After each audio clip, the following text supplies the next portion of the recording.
أعوذ بالله من الشيطان الرجيم. بسم الله الرحمن الرحيم. السلام عليكم ورحمة الله وبركاته. أصبحنا وأصبح الملك لله والحمد لله ولا حول ولا قوة إلا بالله. أصبحنا على فطرة الإسلام وكلمة الإخلاص وعلى دين نبينا محمد صلى الله عليه وسلم وعلى ملة أبينا إبراهيم حنيفا مسلما وما كان من المشركين. أشهد أن لا إله إلا الله وأشهد أن محمدا عبده ورسوله. اللهم صل وسلم وبارك على رسولك الكريم حبيبنا المصطفى محمد صلى الله عليه وسلم وعلى آله وصحبه أجمعين. Bapak Ibu, Masya Allah, Tabarakallah, Alhamdulillah, kita bersyukur, Alhamdulillah, Alhamdulillah, Alhamdulillah. Pada hari ini, pagi ini, kita bisa berkumpul, waktu Indonesia bagian Barat, atau di Amerika, Kanada, waktu setempat, sore hari. Kita bersyukur, Alhamdulillah, bukan hanya seremonial formalistik pagi dan sore, tapi setiap saat. Salam dan selawat selalu kita junjungan pada Nabi Muhammad Sallallahu Alaihi Wasallam. Melanjutkan kajian yang sebelumnya, baik Bapak Ibu, kita bertentang hal yang sangat simpel sekali tapi dahsyat. Uh, Sabaqal mufarridun, yaitu orang-orang yang mufarridun, yaitu orang-orang spesial di mata Allah, ya, yang orang-orang pilihan, orang-orang yang sangat berbeda dengan yang lainnya, yaitu akan menang, akan mendahului. Siapa itu ya Rasulullah? Orang-orang yang selalu berzikir kepada Allah, baik laki-laki dan perempuan, berzikir yang banyak ya. Kemarin ini hadis, kemarin sudah saya bacakan, ya. Subhanallah. Mudah-mudahan kita termasuk hamba-hamba Allah al-mufaridun, yaitu orang-orang yang betul-betul selalu berzikir. Zikir yang seperti apa? Zikir yang banyak. Allahu Akbar. Amin ya rabbal alamin. Baik Bapak Ibu cinta Allah Subhanahu wa taala, saya akan terangkan dulu tentang tendensi-tendensi negatif di dalam diri kita. Ketika ada perintah atau ada larangan, kalau kita ngeliat teksnya saja, maka yang terjadi kita fokus pada larangan dan perintah itu. Ya, contoh yang sangat mudah sekali, dirikanlah salat. Ini contoh yang mudah. Kita mendirikan salat, harusnya kita juga harus melihat sisi negatif di diri kita. Apa itu? Di dalam diri manusia ada kemalasan salat, ada enggan untuk salat. Maka keengganan ini namanya fujur, malas, gitu kan. Bahkan menolak. Tidak aneh banyak orang mengucapkan la ilaha illallah dan mengatakan saya muslim, saya muslim, saya muslim, tapi tidak mendirikan salat, malas. Ada seorang ibu curhat ke saya. Ini jemaah saya, ya, tahun mas sekali 2003 kalau tidak salah 2004. Dia menangis, Pak Ustaz. Sampai sekarang Pak Ustaz, suami saya tidak sholat. Padahal sudah haji 2 kali. Bayangkan. Nah, buat kita Alhamdulillah kecenderungan negatif ini kecil. Maka kita menjalankan sholat. Itu yang wajib. Yang lainnya, wa'atuz zakah. Berikanlah zakat.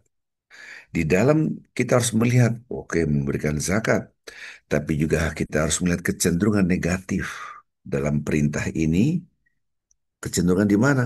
Di diri kita.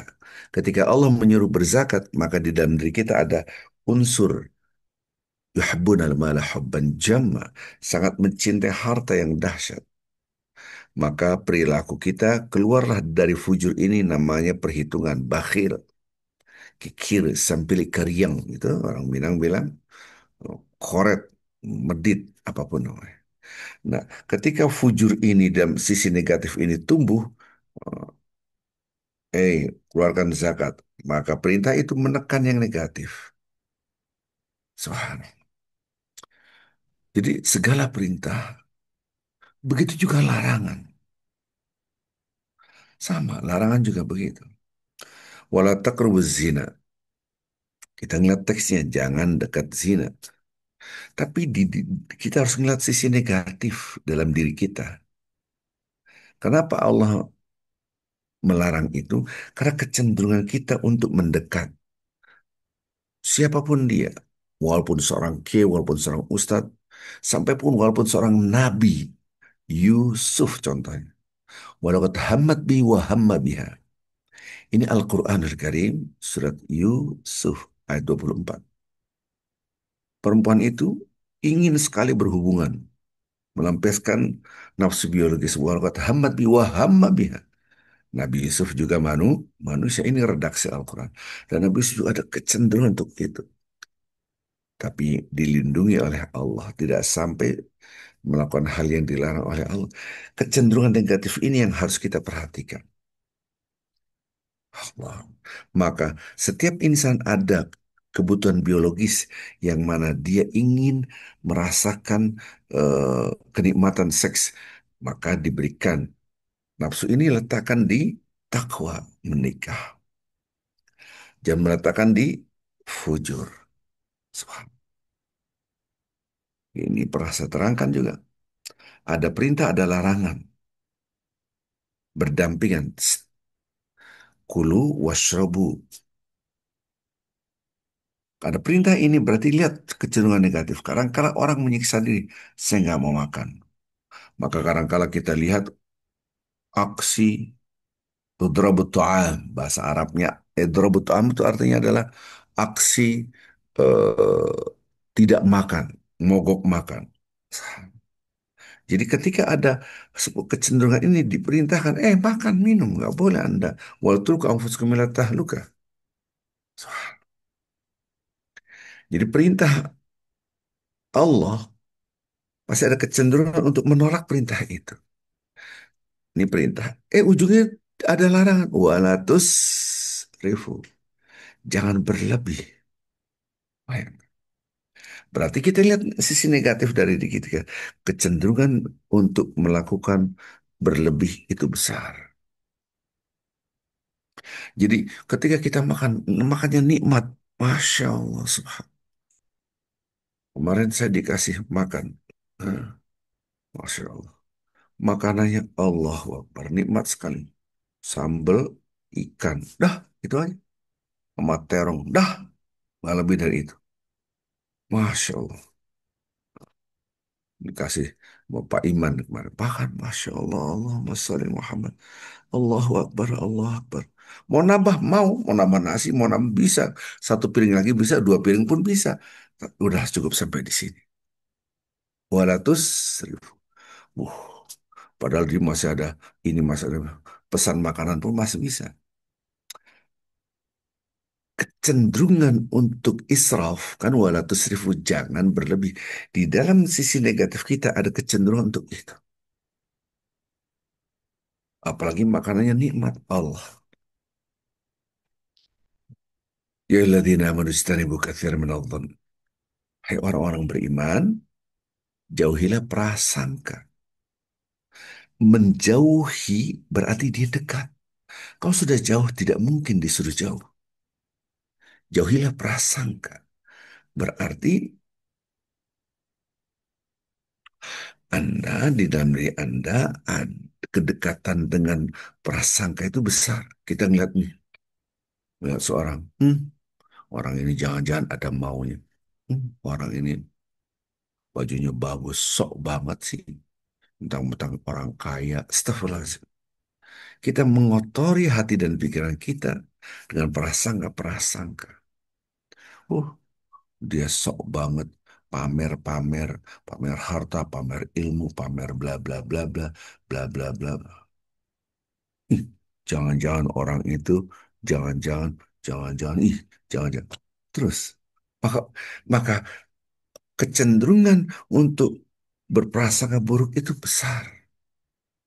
Maka dikatakan jangan, ya alladzina amanu bukan hai orang-orang beriman, jauhilah kebanyakan prasangka.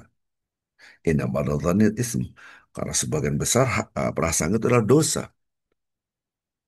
Maka ketika kita melakukan dosa, dosa, dosa, dosa, menyulitkan diri kita sendiri.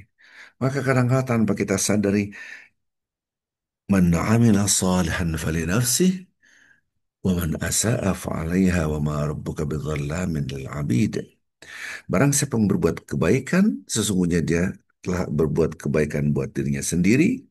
Barang siapa yang berbuat keburukan, kembali lagi buat dirinya, dan Tuhanmu sama sekali tidak pernah zalim kepada hambanya. Dalam surat Fussilat 46. Maka ketika kita prasangka, kita nggak enak, hidup nggak nyaman. Ributlah ini, ributlah itu. Soal siapa yang bikin Anda tertekan dengan pikir, karena negatif, negatif, negatif, negatif, tertekan. Maka di dalam diri kita ada yang kotor. Karena dominasi kotor, maka kita tidak nyaman, kanan kiri pun tidak nyaman. Mohon maaf, pakai bahasa yang konkret, saya konkretkan, kalau badan kita bau, mulut kita bau, maka kita nggak nyaman, bau, nah, orang lain apalagi. Begitu juga kemaksiatan sama. Subhanallah. Nah, saya akan membahas kecenderungan-kecenderungan ini. Maka membaca ayat-ayat suci Al-Quran dan hadis ketika ada perintah dan larangan, lihatlah sisi negatifnya dalam membaca ini, yaitu di dalam diri kita. Subhanallah. Kita disuruh it'amu ta'am, ngasih makan, memberi makan. Kecenderungan kita enggak, makanan buat saya tidak mau berbagi, nanti saya rugi. Pak Bakhir. Maka kecenderungan negatif kita harus melihat ini. Harusnya hal-hal seperti ini dimasukkan di dalam kurikulum pendidikan kita. Kadang-kala kurikulum pendidikan karakter tuh hanya yang positif-positif. Dia lupa membenahi yang negatif. Kecenderungan. Jadi orang itu tidak bisa melihat dirinya sendiri. Anak didik ini bicara tentang sekolahan harus bisa membaca dirinya. Subhanallah. Baik Bapak Ibu yang cinta Allah Subhanahu wa taala. Kalaulah kemarin ada perintah wadhkur rabbaka fi nafsika. Ingatlah Tuhanmu yang menciptakan kamu, yang menghidupkan kamu, dan yang menggerakkan kamu, yang memiliki kamu. Langit dan bumi serta si milik Allah. Ingat, dalam jiwamu. Maka kecenderungan kita, zikirnya bukan dalam jiwa kita, bukan dalam hati kita, hanya di dalam lisan. Itu yang terjadi. Itu yang terjadi. Sedih rasanya. Mohon maaf, Bapak Ibu jangan tersinggung. Kalau kita sholat, menghadap Allah, Allahu Akbar.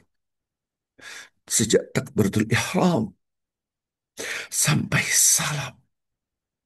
Pertanyaannya, apakah Anda menghadirkan jiwa Anda ketika berzikir? Apakah ada getaran dalam hati kita ketika kita menyebut nama-nama Allah? Allahu Akbar. Langsung kita merasakan kecil sekali. Ini maksudnya berzikir ingat Allah dalam jiwa kita. Karena kecenderungan kita hanyalah dalam lisan, tidak dalam jiwa. Ketika kita sholat, adakah rasa getaran sehingga mata kita berkaca-kaca, sehingga mata kita basah? Sudah berapa tahun kita sholat? Umur kita berapa tahun? Berapa tahun lagi sisa umur hidup kita? Masihkah kita sholat tanpa ada rasa? Dan Allah mengingatkan, tadru'an, wahifatan. Rasakan dalam jiwa Anda, rasa la haula wa la quwata illa billah. Rasakan dalam jiwa kita ya semua. Kita rendah serendah-rendahnya di hadapan yang Maha Agung. Ketika kita ruku dan sujud bertasbih, Maha Suci Engkau. Aku ya Allah, banyak dosa. Mereka manusia tidak tahu dosa aku. Bahkan saya sendiri tidak tahu dosa saya. Ampuni dosa-dosaku yang Engkau maha mengetahui, lebih tahu daripada aku. Subhanallah. Allahumma inna nas'aluka min khairi ma ta'alam. Wa na'udzubika min syarri ma ta'lam. Wa nastaghfiruka min kulli ma ta'lam. Ya Allah, Aku meminta kepada Engkau segala kebaikan yang Engkau ketahui. Dan lindungilah aku dari segala keburukan kesengsaraan yang Engkau ketahui. Ampuni aku ya Allah dari segala dosa yang Engkau ketahui. Kadangkala kita berpikir, saya tahu tidak. Bahkan kita tidak tahu diri kita, yang mengetahui diri kita adalah Allah Azza wa Jalla. Wa'alam anna Allah yahulu bainal mar'i wa qalbi. Ini diri kita, ini hati kita. Ingat, Allah itu antara kita dan hati kita. Berarti Allah lebih tahu tentang diri kita.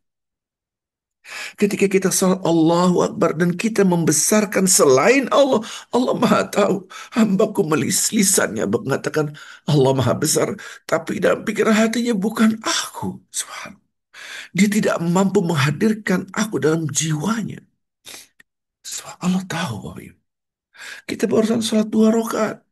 Sholat subuh amat sangat sedikit 2 rakaat. Tapi 2 rakaat itu belum tentu. Hati kita bergetar dan mata Anda berkaca-kaca, belum tentu. Disinilah maksud daripada zikirlah dalam jiwamu. Tadarruan, wa khifatan, rendah hati, dan Anda merasa takut kepada Allah. Soal berapa tahun kita sudah sholat. Sampai kita Assalamualaikum warahmatullahi wabarakatuh. Terputus karena sudah selesai. Rasanya kalaupun kita boleh sholat bersetiap saat, maka sallu kama ra'aitumuni usolli, sholat sebagaimana aku sholat, cukup 2 rakaat. Karena itu adalah perintah Allah dan Rasulnya. Setelah sholat, فَإِذَا قَضَيْتُمُ الصَّلَاةَ فَاذْكُرُوا اللَّهَ قِيَامًا وَقُعُودًا وَعَلَى جُنُوبِكُمْ. Maka apabila Anda selesai sholat, terus berzikir kepada Allah. Baik dalam keadaan berdiri, duduk, atau berbaring. Manusia hanya 3. Tidak lepas dari 3. Berdiri, duduk, atau berbaring. Allah. Artinya apa? Artinya kita tidak boleh lepas. Disinilah kecintaan kita dipertaruhkan dalam ibadah sunnah. Salat barusan wajib. Tapi berzikir di luar salat adalah sunnah. Maka kita harus paham kenapa Allah Subhanahu wa taala mengatakan dalam surah Al-Ahzab ayat 44:1, ya ayyuhalladzina amanu. Hai orang-orang beriman. Disuruh apa? Uzkurullah. Berzikirlah. Zikir yang seperti apa? Sebanyak-banyak. Ya ayyuhalladzina amanu uzkurullah dzikran katsira. Hai orang-orang beriman. Berzikirlah kepada Allah sebanyak-banyaknya. Ini perintah. Lihat sisi negatifnya. Di dalam diri kita sekedar zikir doang. Hanya sedikit. Itu maksud saya. Kenapa saya mau kodimai dengan kata-kata tadi. Redaksi Al-Quran, hai orang beriman. Berzikirlah sebanyak-banyaknya. Ingat Allah sebanyak-banyaknya. Berarti kalimat banyak di sini. Kecenderungan kita sedikit. Kecenderungan kita. Sisi negatif. Subhal, ini perintah, tapi kita harus paham segala perintah dan larangan. Lihat sisi negatif. Wasabbihuhu, bertasbihlah kepada Allah bukratan wasila. Pagi hari, petang hari. Kita lihat jalanan di Jakarta. Pagi orang kerja, jalanan padat, macet, merayap. Petang hari pun demikian. Mengejar harta lupa bertasbih. Silakan Anda kejar harta. Naik mobil lah, bermacet-macet lah, enggak apa-apa. Tapi berzikir. Soal ini perintah, perintah dari Allah. Pagi dan petang silih berganti, siang dan malam. Rasakan tanda kebesaran Allah. Rasakan cintanya Allah kepada kita. Ketika kita melihat sunrise, matahari terbit, Allahu Akbar. Yang tadinya gelap gulita, tidak ada secercah cahaya. Terbitlah matahari. Begitu juga ketika petang, wasila. Sunset, ya Allah, yang tadi terang benderang, mulailah gelap. Ya Allah, maha besar Engkau. Subhanallah wa bihamdi. Subhanallahil azim. Astagfirullah. Rasakan kita dalam pelukan Allah dengan adanya cahaya. Rasakan kita dalam pelukan Allah dengan adanya gelap. Subhan. Realitanya ketika disuruh bertasbih, mereka tidak bertasbih. Tapi kan saya usaha nyari nafkah, betul. Tapi tetap bertasbih. Saya usaha untuk mencari nafkah, untuk betul. Itu jihad, iya betul. Usaha di dalam bahasa Arab, as-sa'yu. Lihatlah Siti Hajar, kekasih-kekasih Allah. Oh, kita lihat Abul Anbiya Nabi Ibrahim mempunyai istri. Ini istri kedua yang sangat amat dicintai oleh Allah. Anak daripada Nabi Ibrahim, Ismail. Bertiga mereka menangis karena perintah Allah. Karena ada rasa cinta kepada anak dan istri. Tinggalkan anak istrimu, ini tugas kamu. Perintah dari Allah. Nabi Ibrahim meninggalkan biwadin ghairu dzi zar'in, di lembah yang tidak ada satu tumbuhan pun hidup. Sebagai manusia. Disuruh meninggalkan anak istri. Dalam hatinya maunya tidak. Tapi aku taat kepada engkau ya Allah. Tidak ada air. Maka Siti Hajar berusaha, usaha besar bersaing. Lari sana, lari sini, lari sana, lari sini. Maka ketika kita ke Tanah Suci, kita mengikuti ritual Nabi Ibrahim alaihissalam beserta keluarganya. Usaha itu dengan berzikir. Usaha mencari nafkah iya, tapi berzikir jangan lupa ya alladzina amanu dzkuru dzikran katsira wasabbihu bukratan wa asila. Hai orang beriman, berzikir sebanyak-banyaknya. Maka ada kecenderungan di dalam diri kita berzikirnya sedikit. Bertasbihlah pagi dan petang. Justru pagi dan petang ini orang sibuk fokus pada mencari nafkah, lupa berzikir. Karena pemahaman berzikir hanya di atas saja dan menghadap kiblat. Tidak, hanya memakai kain yang putih, kemudian pakai peci, menghadap kiblat. Tidak. Lihat, Siti Hajar lari sana, lari sini. Kalau posisi Ka'bah di sini, dia kadang-kala menghadap Ka'bah, kadang menghindari apa, membelakangi Ka'bah di sampingnya. Subhanallah. Kecenderungan negatif ini yang harus kita paham. Semoga Bapak Ibu yang cinta Allah Subhanahu wa taala paham.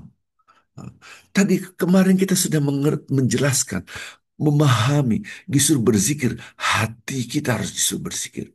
Bukan sekedar lafaz kita yang disuruh berzikir, tapi hati kita. Hadis riwayat Bukhari. Bapak Ibu yang cinta Allah Subhanahu wa taala. Ini Allah Subhanahu wa taala berfirman hadis kursi. Kata Allah Subhanahu wa taala, Allah taala, Allah Subhanahu wa taala berfirman, "Ana inda dzanni abdi." Aku ini pada prasangka hambaku. Wa ana ma'ahu idza dzakarani, ya Rabb. Dan aku bersama hambaku ini apabila dia ingat aku.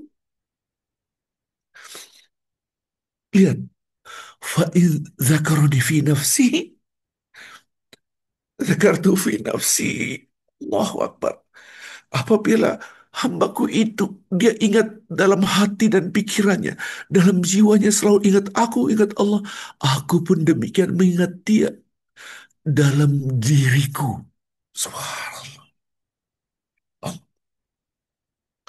kemarin saya naik Gojek, naik Grab Prime. Perjalanan hujan lebat. Saya bilang, ayo kita kejar waktu. Jalan Pak, jalan. Bapak nggak apa-apa, nggak apa-apa ya. Kamu gimana? Nggak apa-apa Pak, saya harus jalan. Naik. Karena justru kalau hujan begini, orang-orang pada malas untuk bergerak. Maka saya dapat orderan banyak. Saya ambil kesempatan karena orang banyak berteduh. Saya berjalan, naik motor. Hujan. Ya Allah, nikmatnya luar biasa.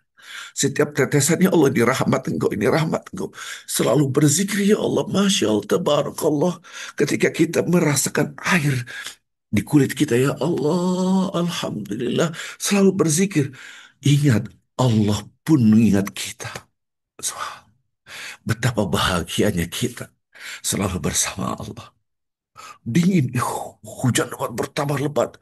Beberapa titik di Jakarta banjir. Allah Akbar tadi malam. Semua sampai Al-Quran saya basah semua. Wah, ini Quran gimana nih? Nggak bisa dibuka lagi. Semua basah. Kita merasakan, ya Allah, ya Rabb, Masya Allah nikmatnya. Nikmat air ketika kena air. Semua. Dan hatinya subhanallah, alhamdulillah. Kemudian saya katakan kepada eh, yang naik motor, kamu punya anak? Punya Pak, punya dua Pak. "Oh, masih kecil-kecil."